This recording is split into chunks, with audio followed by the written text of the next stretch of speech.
Bonjour, chères étudiantes et chers étudiants. On va entamer ce cours sur les nutritions hydriques et minérales des plantes supérieures.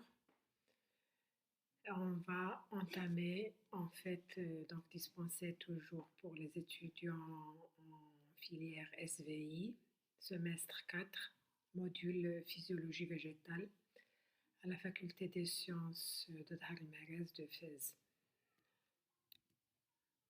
On va entamer le deuxième chapitre sur la nutrition minérale des plantes supérieures. Donc, dans ce chapitre, on va voir ou plutôt 5 paragraphes.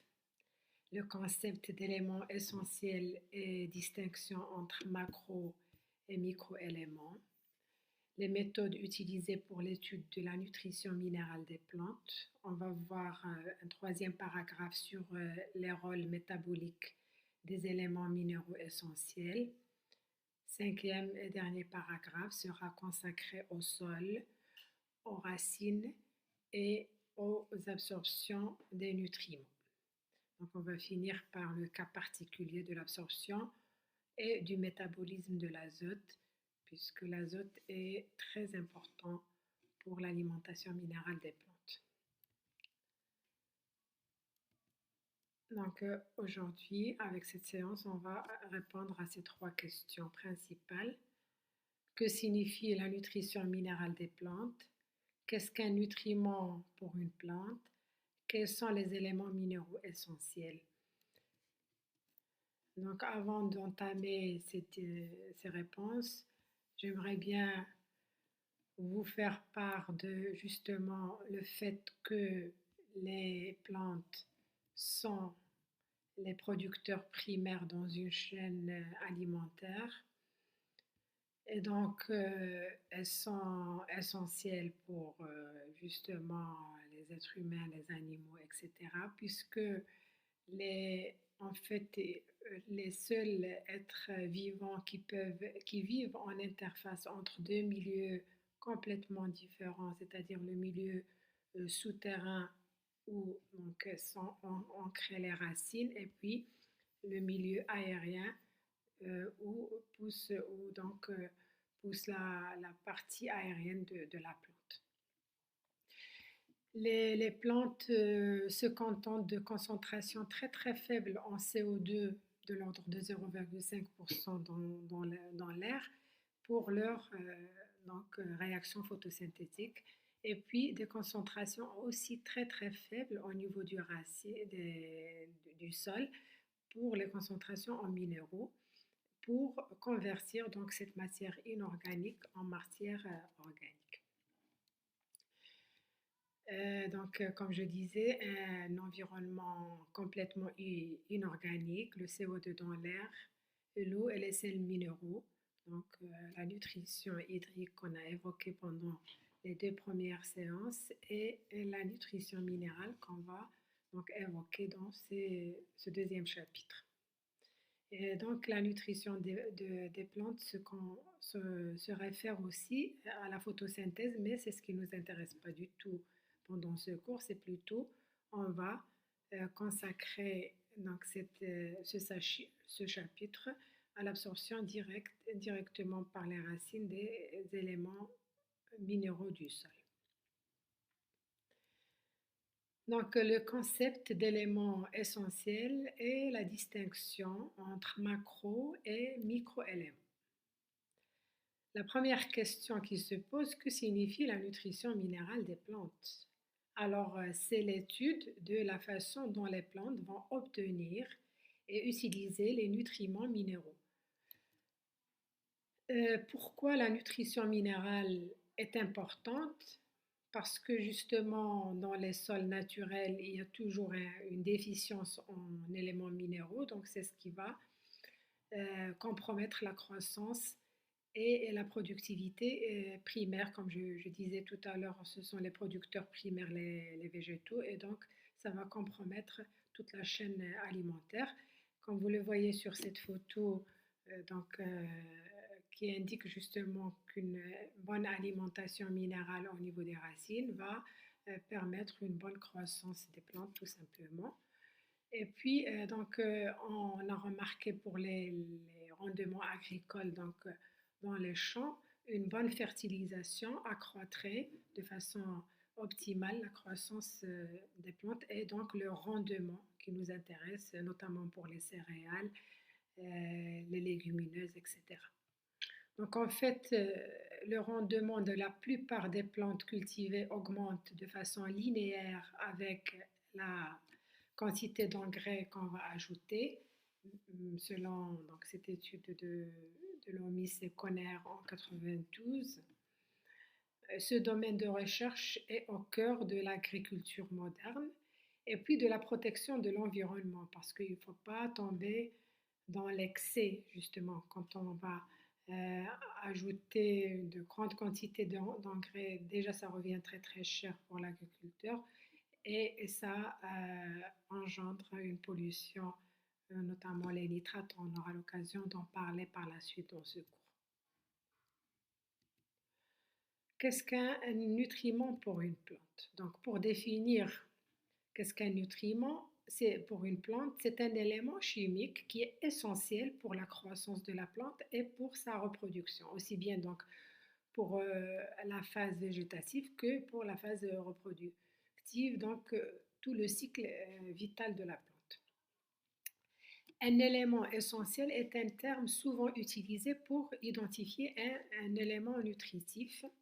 Les éléments qui sont nécessaires pour la plante pour compléter donc leur cycle de vie sont appelés en fait les éléments nutritifs essentiels. Donc, pour qu'un élément soit un élément nutritif essentiel, il doit répondre à 3 critères. Le premier critère, c'est cet élément doit avoir, donc, être nécessaire pour la plante pour compléter son cycle de vie, c'est-à-dire depuis le stade graine jusqu'au stade graine. Deuxième critère, c'est qu'il n'y a pas d'autre élément qui peut le remplacer. On ne peut pas le substituer avec un autre élément. Troisième critère, c'est que toutes les espèces végétales ont besoin de cet élément, puisqu'il y a des besoins qui changent d'une espèce à une autre. On ne peut pas parler d'élément nutritif essentiel, c'est que lorsque cet élément est essentiel à toutes les espèces végétales.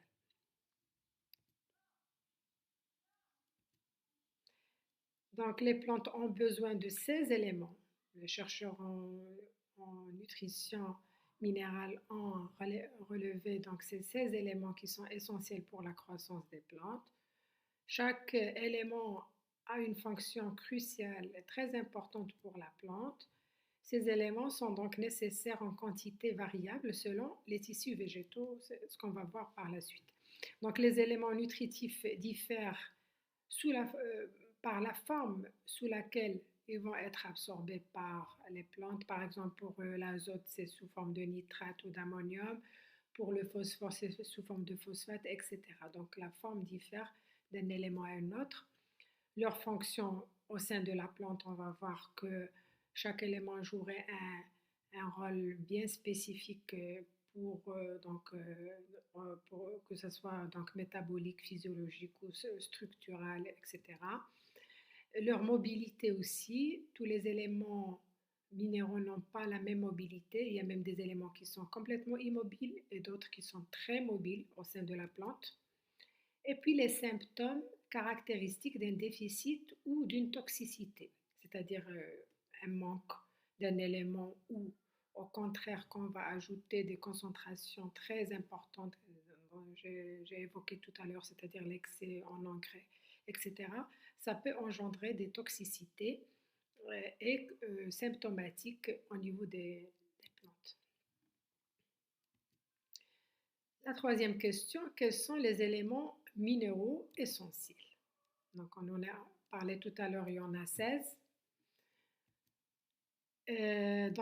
Qui diffèrent selon leur concentration. On parle de macro-éléments, ils sont en nombre de 7 et qui sont présents à des concentrations supérieur à 10 millimoles par kilo de poids sec. Ils sont donc utilisés majoritairement dans les principaux composés organiques et donc surtout un rôle structurel. Et puis, il y en a 9 microéléments qu'on qu'on appelle aussi oligoéléments et qui ont en fait une concentration beaucoup plus faible, inférieure à 10 millimoles par kilo de poids sec, jouerait plutôt le rôle de cofacteur pour certaines enzymes particulières, comme par exemple le fer pour les cytochromes. Ils ont aussi un rôle d'activateur ou de régulateur. Notez bien que, par exemple, certains macroéléments peuvent avoir aussi bien un rôle structural qu'un rôle d'activateur enzymatique comme les microéléments. Donc, ils peuvent jouer plusieurs rôles au sein de la plante. Les macroéléments. Donc, sur ce schéma sont représentés les éléments essentiels pour la plante. On met à part le carbone, l'hydrogène et l'oxygène, donc dû à l'absorption du CO2 pour les réactions photosynthétiques, comme j'ai dit tout à l'heure, ça ne nous intéresse pas dans ce cours. Ce qui nous intéresse, c'est les 4%. Donc vous voyez, c'est une proportion beaucoup plus faible que la proportion que prend le carbone, l'hydrogène et l'oxygène au sein de la plante. Et pourtant, c'est très essentiel. Et déjà, ces 4%, ils sont subdivisés en deux proportions. Les microéléments qui nous sont essentiels, qui ne représentent pardon, qu'une concentration de l'ordre de 0,5%. Et pourtant, un seul élément, un seul microélément, s'il est ôté dans la solution nutritive, ça va compromettre la croissance et on aura des symptômes de déficience sur la plante physiologique et physiologique. Et puis les macroéléments qui représentent de 3 à 5%. Donc déjà, qu'est-ce que c'est que ces macroéléments? C'est tout d'abord l'azote, le potassium, le calcium, le phosphore, le magnésium et le soufre. Les microéléments, c'est le fer, le chlore, le manganèse, le bore, le zinc, le cuivre et le molybdène.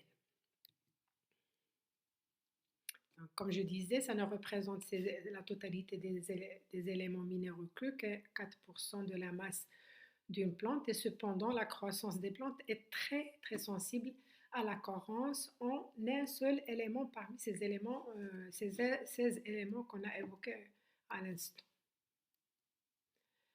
Donc, une plante serait plus sensible à une carence en macroéléments ou en microéléments.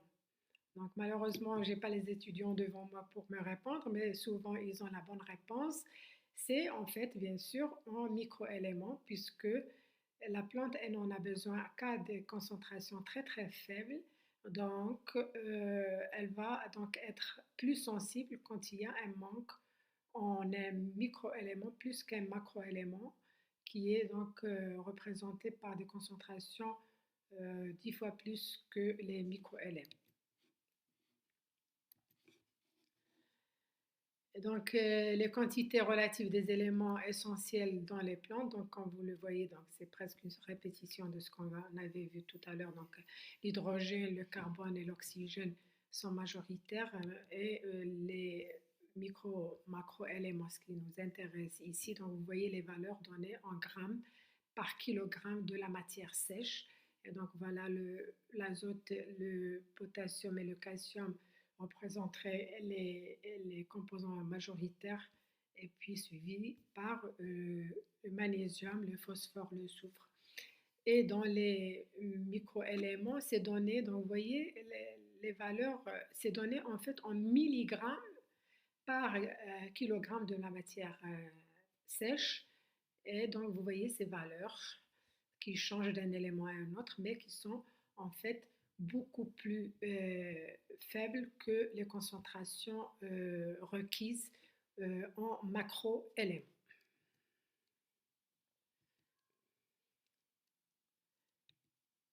Donc j'entoure, donc ces éléments ne sont pas, donc j'insiste là-dessus, considérés comme nutriments minéraux. Par contre, vous voyez les éléments majoritaires et importants, en fait, qui font souvent déficience dans les sols agricoles et donc on ajoute souvent des engrais. On aura l'occasion d'en parler par la suite. C'est l'azote, le potassium et le phosphore.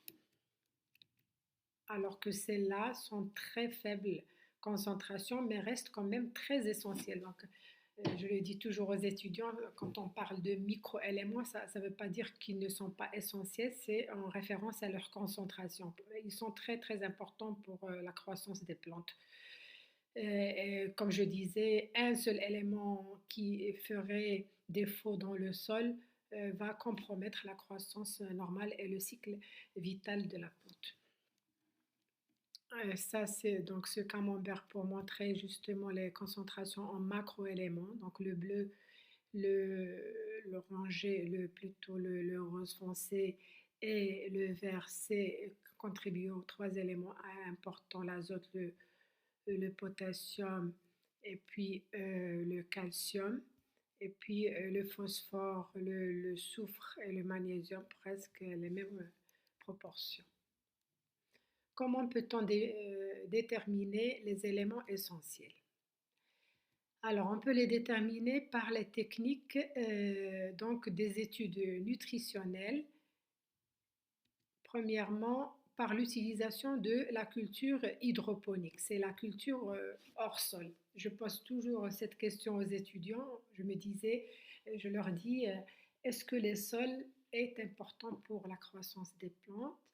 La plupart me disent oui, alors que donc, cette étude en hydroponie montre que le sol n'est pas important. C'est en fait la solution du sol qui est très importante pour la nutrition, aussi bien hydrique que minérale des plantes. Donc cette étude de la croissance hors sol, appelée aussi hydroponie, ici c'est une représentation très simple, donc une plante dans un bac contenant de l'eau. Donc ici, c'est en fait la solution du sol, pardon, la solution nutritive qu'on va ajouter grâce à cet entonnoir ici. Et on fait barboter de l'air avec donc ce tuyau qui va, vous savez que les racines, elles respirent, elles ont besoin d'oxygène euh, pour leur respiration et ils vont dégager le CO2 dans le sol normalement ou dans cette solution nutritive. Et on va mettre du cellophane tout autour pour faire de l'étanchéité et pour empêcher en fait l'entrée de l'air extérieur.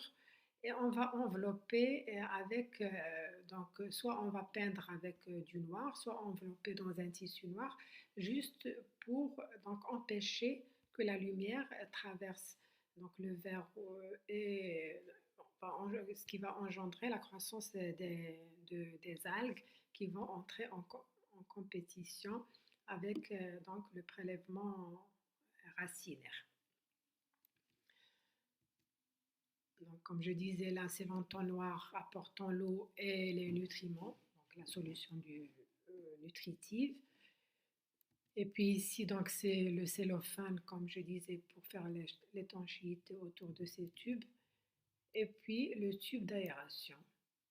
Donc, sous sa forme la plus simple, la culture en milieu liquide consiste à placer une plantule sur le couvercle d'un récipient.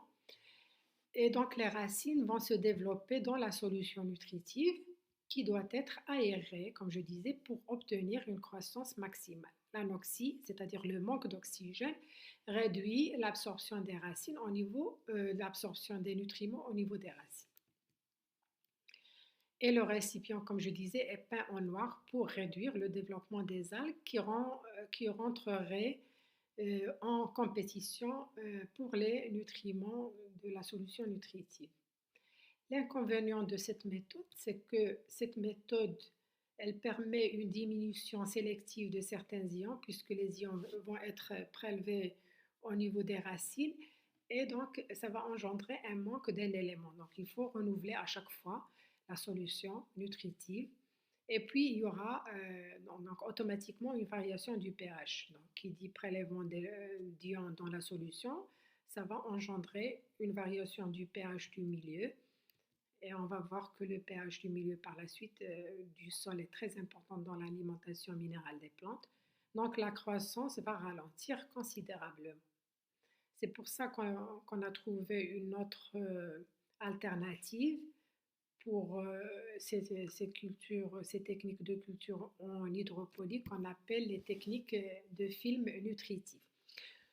C'est pour la production des plantes en hydroponie. Donc, c'est un système hydroponique pour la culture des plantes dans une solution nutritive dans laquelle la composition et le pH peuvent être contrôlés automatiquement. En fait, ici, c'est un bac où on met la solution nutritive menée par une pompe qui permet de pomper la solution nutritive. Et donc, ici, les plantes cultivées en hydroponie et donc la flèche montre la montée de l'eau dans le tuyau ici. Et donc après la flèche montre donc l'eau qui va redescendre et qui va permettre aux racines d'être baignées par la solution nutritive. Donc ici on fait l'agrandissement pour voir qu'est-ce qui se passe au niveau des racines. Donc vous voyez les racines qui baignent dans ce film. C'est pour ça qu'on parle de film nutritif parce que c'est une couche fine de la solution nutritive qui va parvenir au niveau des racines et qui va être renouvelée constamment puisque cette solution qui va donc arriver au niveau des racines va redescendre parce que, comme vous le voyez ici, c'est légèrement incliné, donc ce tube qui est légèrement incliné et qui permet à la solution nutritive de redescendre par percolation. Donc, vous voyez la pompe et donc les plantes cultivées dans un tube ou dans un bac légèrement incliné, comme je viens de le dire, et la pompée va donc permettre de faire circuler la solution nutritive du réservoir vers l'extrémité de la plus haute du tube. Donc les racines ici, comme je disais, poussent sur un fond de tube et baignent continuellement dans ce fil de la solution nutritive aérée, puisqu'il y a aussi, la pompe permet l'aération aussi, donc l'apport de l'oxygène. Donc la solution va descendre par la suite par percolation, par gravité. Ça, c'est d'autres variantes de ce qu'on vient de voir. Donc il existe plusieurs variantes, on ne va pas rentrer dans les détails. Et donc là, c'est juste pour vous montrer que commercialement, on fait appel à cette culture hydroponique, par exemple dans la région d'Agadir, donc dans le sud du Maroc, Dakhla, etc. On fait appel à cette culture en hydroponie pour les grandes cultures de la tomate surtout, c'est la championne dans tout ça. Aussi de la salade aussi, culture de salade en hydroponie, de tomates comme je disais, qui est le produit leader de la culture hydroponique. On va passer à la solution nutritive. Donc, pour maintenir la croissance rapide des plantes, il faut avoir une solution nutritive bien dosée.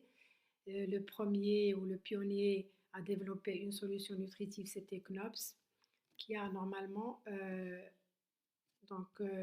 fabriqué sa solution nutritive avec 4 éléments très simples. Donc le nitrate de potassium, nitrate de calcium, le KH2PO4, sulfate de magnésium et un sel de fer. Cette solution nutritive a été estimée contenir tous les minéraux requis dont la plante a besoin. En effet, ces expériences, ils se sont donc révélés que ces sels n'étaient pas purs et donc ils apportaient en fait tout ce qui est micro-éléments qu'on a évoqués tout à l'heure de façon inconsciente, sans le savoir, notamment le bore et le molybdène, puisque après on a travaillé avec des éléments ou des sels purifiés Et là, on a vu qu'on avait besoin d'ajouter d'autres éléments comme le molybdène, le fer, le cuivre, le manganèse, le zinc, etc., qui n'étaient pas ajoutés dans la solution nutritive de KNOPS. Et on parle justement de cette solution nutritive de Hoagland, donc un Allemand qui a donc rétabli justement cette solution nutritive en travaillant avec des sels purifiés, comme j'ai dit. Le rôle métabolique des plantes, des éléments minéraux essentiels et la mobilité des éléments essentiels. Donc, je vais m'arrêter là et je vous dis donc à la prochaine puisqu'il faut faire en fait des séances d'une demi-heure. Donc, j'arrête là et je vous dis à la prochaine fois pour continuer sur les mobilités des éléments essentiels.